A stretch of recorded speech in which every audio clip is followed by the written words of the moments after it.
आप देख रहे हैं SY लाइव न्यूज। उत्तर भारतीय और मराठी नागरिक एक साथ जुड़े। ठाणे में दिवाली पर 2500 परिवारों को राशन वितरित किया गया।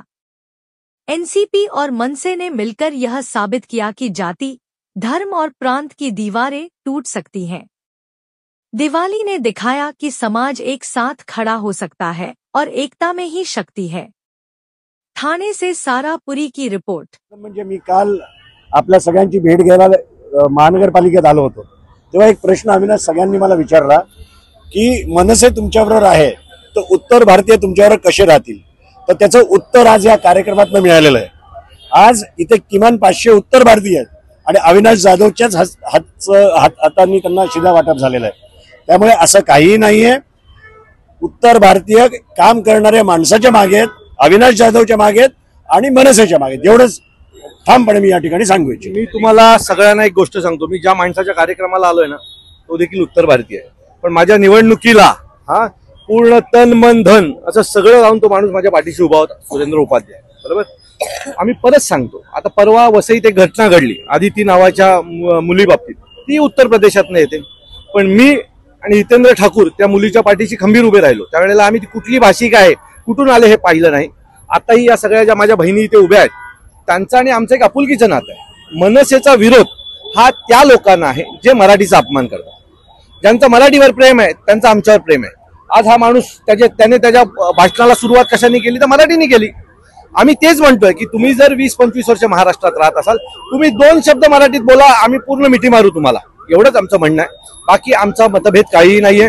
अनेक उत्तर प्रदेश, मध्य प्रदेश, बिहार मधनं आलेले आमचे मित्र आहेत आणि आम्ही नेहमी त्यांच्याबरोबर असतो, त्यांच्याबरोबर जेवतो, खातो, पितो। याच्या पुढेही आमची तिची असेल। ही काही भारतीय जनता पक्षाची काही पिल्लावळ आहे, त्यांनी उत्तर भारतीय समाज म्हणजे आमचाच गुलाम अशा प्रकारचे जे काय दाखवण्याचा प्रयत्न करतात।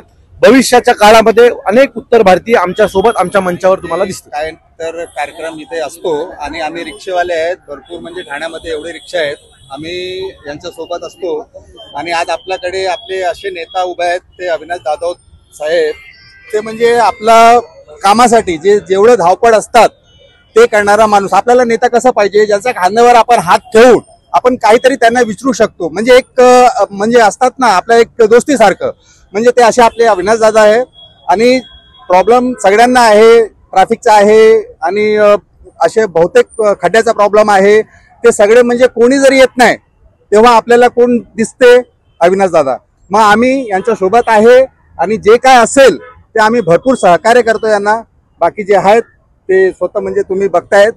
मला एक मिनिट, आणि आम्ही एक भरपूर कार्यक्रमाविषयी नाही, सुरेंद्र उपाध्याय काय पण काम सारख्या गरिबांसाठी आणि काय पण वाढदिवसासाठी सारखे करत येतो। काय खबर पडला की आजारी पडले, काय त्रास असेल ते धावत पडते सुरेंद्रची वारी। आम्ही सगळे त्यांच्या सोबत आहोत आणि धन्यवाद। मनसेची प्रमुख उपस्थिती होती, नाही चांगला आहे। आम्ही पण 80% बांबेला आहोत। माझ्या मिस्टरांचे जन्म झाले, माझ्या लग्न जे झाला, माझे पोरं पण इकडे आहे, मला काही त्रास नाही। आम्ही मंचासोबत काम करतो। आमच्या एरियात पप्पू कदम राहतो, तिच्यावर लय लफडे झाले होते, त्याच्यासोबत आम्ही मोर्चा पण गेले होते काढायला, मला काही त्रास नाही। 1200 लोकांना हे दिवाळीच्या फराळाचं वाटप केलं आहे। त्यात आमचे प्रभागाचे लोक पण आहे जे आमच्या महाराष्ट्रीयन आहे, 1200 महाराष्ट्रीयन आहे। त्यात आमचे 100 रिक्षेवाले होते जे उत्तर भारतीय आहेत आणि 100 महिला होती जी आमची उत्तर भारतीय महिला। आम्ही प्रत्येक वर्षी हे दिवाळीमध्ये 1200 ते 1500 लोकांना फराळाचं वाटप करतो, कारण आता हा दिवाळी आहे, जसा आपला घरी खुशी आहे तसा लोकांना पण ही खुशी आपण किती लोकांना देऊ शकतो, करू शकतो, त्या निमित्ताने आपण हा प्रत्येक वर्षी हा कार्यक्रम राबवतो।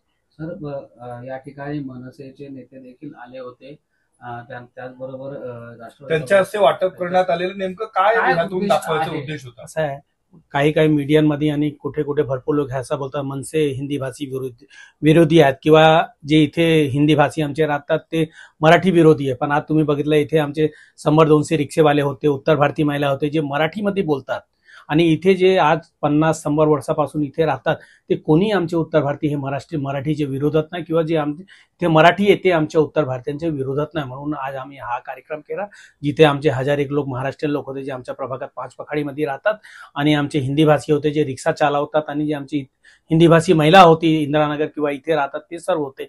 म्हणून हा मला एक संदेश द्यायचा होता. आम्ही इथे मिळून राहतात, ना मराठी हिंदी भाषीच्या विरोधात आहे ना हिंदी भाषी मराठीच्या विरोधात आहे.